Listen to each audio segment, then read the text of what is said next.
Okay, good morning. Okay lang pakita mo ako, sir. Wag naman. Pwede Okay. face mask na ako sir. Ayan, yan. Dito na lang, dito na. Kahit dito na pala sa ano. Dito na lang sa pa. Okay, good morning. So, nandito ako ngayon sa Kandubang. Barangay Kandubang, Calamba City. Ano? Barangay pa palang Kandubang. Kalaw. City na. No? Barangay pa rin. Nakita ko sa race. Ano? So, manual transmission yun sa akin, sir. Innova.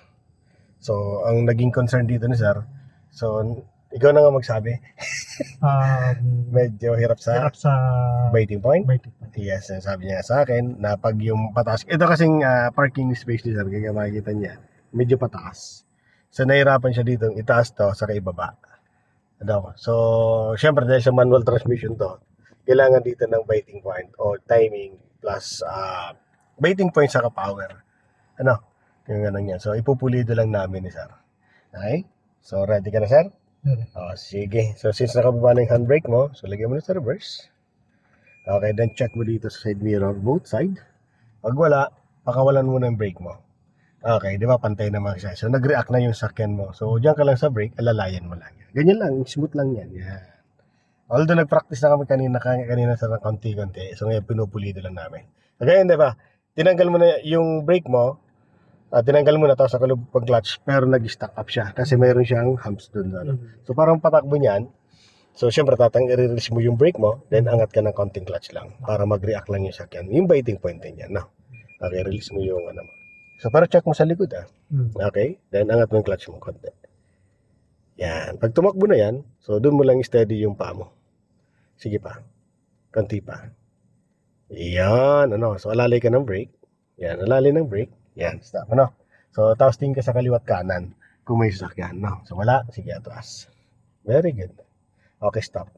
Ngayon naman, paakyat naman. Dito si sir talaga medyo hirap na hirap sa paakyat. Ang gagawin mo lang dyan, syempre, check mo nga, tanggal yung brake mo. Stop. O, di ba, na-atras. Kasi may pataas kasi yung parking niya. So, para hindi ka umatras niya, syempre, waiting point. So, meron yung level 1, level 2, level 3. Ang gamitin mo yung level 2 nga.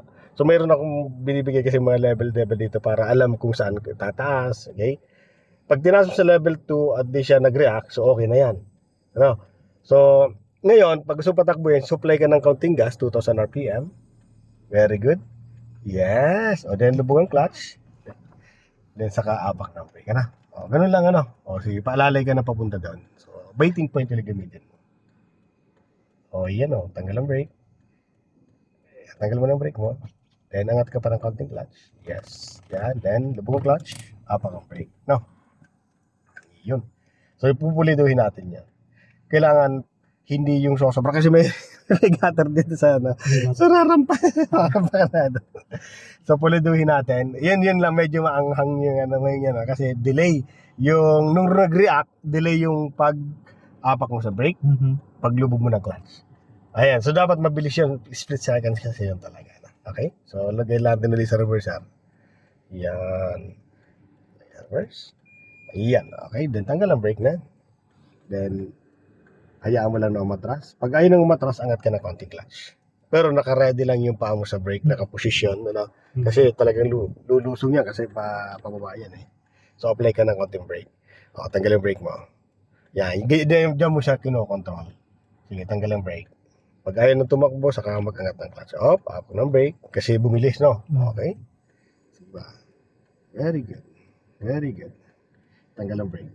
Ngayon, ayaw na. Kasi nabahura uli. O, sige. Ano ka ng clutch? Kante. Sige pa. Kaya ng clutch yan. Tanggal yung brake mo. Okay? Yes. Sige pa. Tanggal ang brake. Yes. Then apply ng brake. Very good. Sige. Dahan-dahan ka lang. O, sa brake mo siya kontrolin, ha? Very good. Okay. Wala naman dito. Okay. So, diretso. Sige pa. Ibaba mo siya. Okay. Okay na. No? So, akyat ulit tayo. Ayan. First gear. So, tanggalin mo ang brake muli.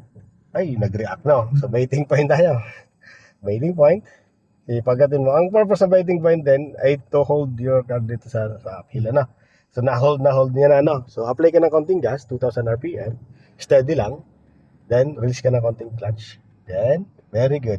Then, lubog clutch, apak ang brake. Yes. Then alalay na lang papunta doon. Una yung clutch ko. Or Yes, ako, pwedeng tanggal ang gas agad noon. Bakit? Tagal na. Yes, tanggal ang gas, posisyon sa brake, then lubog ang clutch. Then alalay ka na lang. Sige, baiting mo lang konti lang yan, tanggal ang brake. Yes. Then dito na, stop mo na dito. Hanggang dito lang kasi yung ano. Yun. So, ganun lang yung gagawin natin. Papraktisin yung ganung proseso. So at least alam mo yung idea, paano siyang patakbuhin, kailan siya dapat i-stop. Kailan gagamitin ang clutch, kailan gagamitin yung gas. Gagamit ka ng gas pag during na di na kaya ng clutch. Gagamit ka ng brake during na di na rin kaya ng clutch. Back up ang brake, saka gas kay clutch. Si clutch ang pinaka main na lagi nasa isip mo. Kasi manual transmission ito, Yeah. no. So siya yung kukunin mo laging biting point niya, no. Pinaka the best yun. Okay?